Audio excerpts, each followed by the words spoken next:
সে আমাকে বারবার বলছে, সে আমাকে একটা ভিডিও পাঠিয়েছে যে কুকুরের কাজ কুকুর করেছে, কামড় দিয়েছে, ব্যাপারে মনে শুনেছেন। তো এখন তো আমার মনে হচ্ছে থাপড়া না তাকে জুতো পেটা করা উচিত ছিল আমার ডিরেক্টলি, কারণ এই কথাটা সে বলতে পারে না।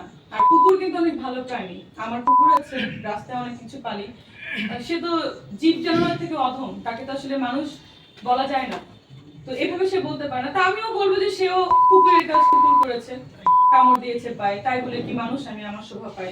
সো উনিও কুকুর, উনি যা বলবো ওনার কথা তো কথা বলার আমার কোনো প্রয়োজন আছে বলে মনে করি না। He is actually out of subject. ওনাকে আসলে আমি কথা বলে সে চাচ্ছিল একটু ভাইরাল হবে, তার একটু নিউজ হবে, আলোচনায় আসবে। তো এটা তার হয়ে গেছে অলরেডি, বা সে এখন চুপচাপ করে বসে আছে, কারণ তার তো মুখে কোনো কথা নাই, কারণ সে অলরেডি সবাইকে অপমান করে, আমাকেও করেছে। আপনি এই যে মিডিয়াতে কথা বলতেছেন বেশ কয়েকদিন যাবত, আপনি ব্যক্তি জয়ের বিরুদ্ধে আইনগত ব্যবস্থা না নিয়ে মিডিয়াতে কথা বলে এটা তো ভাইরাল হওয়ার জন্যই করতেছেন আমার কাছে মনে হচ্ছে। তাহলে আপনি সাংবাদিকদেরকে একদিকে ব্লেম করতেছেন, একদিকে হচ্ছে আপনি জয়ের বিরুদ্ধে মামলা করবেন না। আসলে আপনি ক্লিয়ার, আমি তো বলি না আমি মামলা করব না। আপু একটু যোগ করে এর সাথে যে আপনি তাদের নাম ব্যবহার করে আপনি নিজে ভাইরাল হতে চান, এরকম কথাবার্তা বলা। তাহলে তো তার নামটা আমি আগে নিতাম, জয়ের নামটা। আপু ওনার জয় কিন্তু আমার নামটা আগে নিয়েছে। এই উত্তর দিতে দাও না ভাই।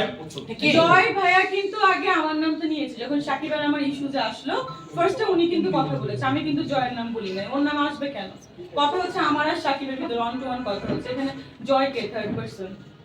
আপু জয় কি নিজেকে নিষ্পাপ মনে করে, আপনারা সবাই পাপী এরকম মনে করে? হ্যাঁ অবশ্যই মনে করে, সে তো নিষ্পাপ মনে করে, সে হচ্ছে নিষ্পাপ বাচ্চা, একেবারে শিশু, আর সবাই হচ্ছে পাপী।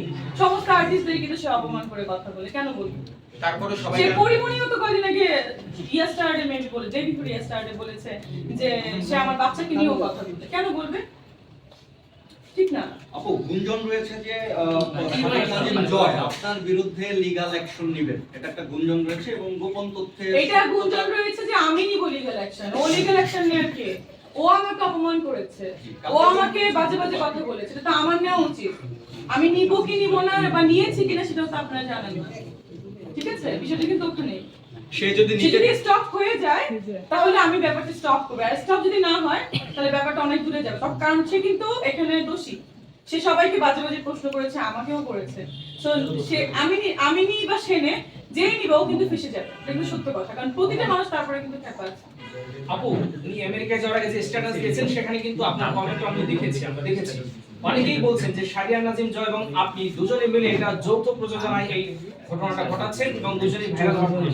না না না, আমি কেন স্ট্যাটাস করেছি? কারণ হচ্ছে সে আমাকে নিয়ে বারবার বলছে, আবার সে লিখছে যে আমি লায়ার, আবার সে লিখছে আমি এইগুলো, তাই আমি একটু আমার হাসি লাগলো, এই জন্য আমি একটা কমেন্ট করেছি তাকে। এই আমার মজা লাগতেছে যে সে নিজের এখন আবার লাইমলাইটে নাম আসার জন্য সেগুলো করছে। আপনি কয়েকজন মডেল এবং ইনফ্লুয়েন্সার যারা আছে তাদের নাম বলছেন, তাদের বিরুদ্ধে লিগ্যাল অ্যাকশন নাম বলি নাই আমি। তাদের নামটা প্রকাশ করবেন কিনা? না, এখন নাম প্রকাশ করব না, আগে তাদের ব্যাপারে লিগ্যাল অপশন রেডি হয়েছে, হোক, ফোন দিবে, যেখান থেকে ফোন দেয় আমার লয়ার ফোন করবে সবাইকে।